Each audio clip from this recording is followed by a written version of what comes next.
Halo, berjumpa lagi dengan saya di topik 2, tinjauan pemrosesan transaksi dan sistem Enterprise Resources Planning. 4 operasi dalam siklus pengolahan data seperti input data, penyimpanan data, pengolahan data, output informasi yang dilakukan pada data untuk menghasilkan informasi yang berarti dan relevan. Input data. Langkah pertama dalam pemrosesan input adalah dengan mengambil data transaksi dan memasukkannya ke dalam sistem. Proses pengambilan data biasanya dipicu oleh aktivitas bisnis. Data harus dikumpulkan dari 3 segi setiap aktivitas bisnis, seperti setiap aktivitas yang menarik, kedua, sumber daya yang dipengaruhi oleh setiap aktivitas, ketiga, orang yang berpartisipasi dalam setiap aktivitas.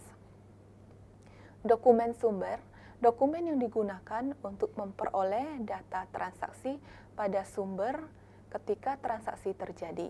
Sebagai contoh meliputi pesanan penjualan, pesanan pembelian, kartu absen karyawan.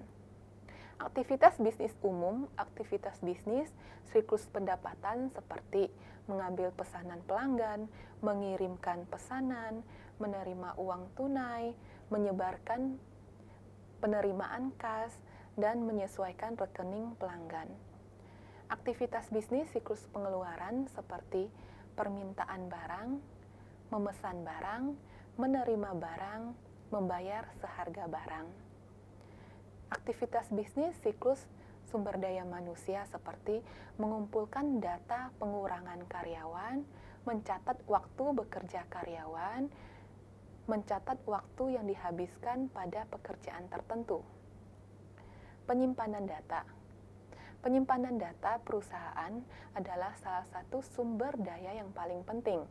Bayangkan seberapa sulit membaca buku teks jika tidak diatur dalam bab, bagian, paragraf, dan kalimat. Demikian juga dalam perusahaan, bayangkan seberapa sulit untuk menemukan faktur jika semua dokumen dimasukkan ke dalam file kabinet secara acak. Konsep penyimpanan berbasis komputer entitas adalah suatu mengenai yang disimpan informasi, seperti karyawan, barang persediaan, dan pelanggan. Yang ketiga, pengolahan data. 4 jenis aktivitas pengolahan data yang disebut sebagai CRUD adalah sebagai berikut. Pertama, creating atau record data baru seperti menambahkan data karyawan yang baru dipekerjakan ke database penggajian. Yang kedua, recording, mengambil, melihat data yang sudah ada. Yang ketiga, updating, data yang tersimpan sebelumnya. Yang keempat, deleting data, seperti membersihkan file induk vendor untuk semua vendor dalam perusahaan yang tidak lagi melakukan bisnis dengan perusahaan. Berikutnya, output informasi. Langkah akhir dalam siklus pengolahan data adalah output informasi. Ketika ditampilkan pada monitor, output mengacu kepada soft copy. Ketika dicetak dalam kertas, langkah akhir mengacu pada hard copy. Informasi biasanya disajikan pada salah satu dari 3 bentuk, yaitu dokumen, laporan, atau respon pertanyaan. Berikutnya kita akan membahas tentang sistem Enterprise Resources Planning atau sistem ERP.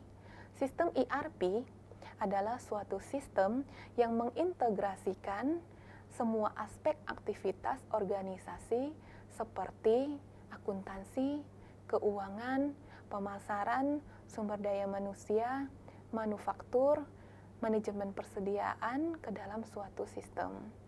Sistem ERP memfasilitasi arus informasi antara berbagai fungsi bisnis perusahaan dan mengelola komunikasi dengan para pemangku kepentingan atau stakeholder.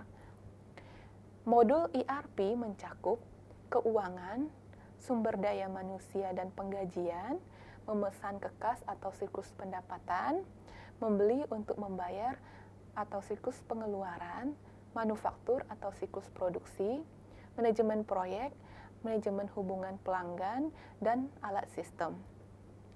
Sistem ERP dengan database terpusat memberikan keuntungan yang signifikan sebagai berikut. ERP memberikan tampilan tunggal atas data organisasi. Kedua, input data diambil atau dikunci sekali dan tidak berkali-kali. Ketiga, manajemen mendapatkan visibilitas yang lebih besar ke dalam setiap area perusahaan. Keempat, organisasi memperoleh pengendalian akses yang lebih baik. Kelima, prosedur dan laporan yang telah distandarisasi antar unit bisnis. Keenam, pelayanan pelanggan meningkat karena karyawan dapat dengan cepat mengakses pesanan. Yang terakhir, manfaat sistem ERP bagi perusahaan, pabrik manufaktur menerima pesanan baru secara real time. Sistem ERP juga memiliki kerugian sebagai berikut: biaya yang mahal, jumlah waktu yang diperlukan, perubahan proses bisnis, dan kompleksitas. Kesimpulan, software diharapkan dapat menyimpan semua pengolahan data dan berfungsi dalam penyimpanan data. Software dapat menghubungkan alat otomatisasi sumber data yang digunakan untuk mengambil sebagian besar input data. Yang ketiga, software harus dapat menghasilkan seperangkat laporan keuangan dan akan cukup fleksibel untuk menghasilkan informasi berguna lainnya yang dibutuhkan perusahaan untuk meraih kesuksesan. Referensi dari topik ini diambil dari buku Romney and Steenbutt tahun 2015, Accounting Information System, edisi 13, penerbit Pearson Educational Limited.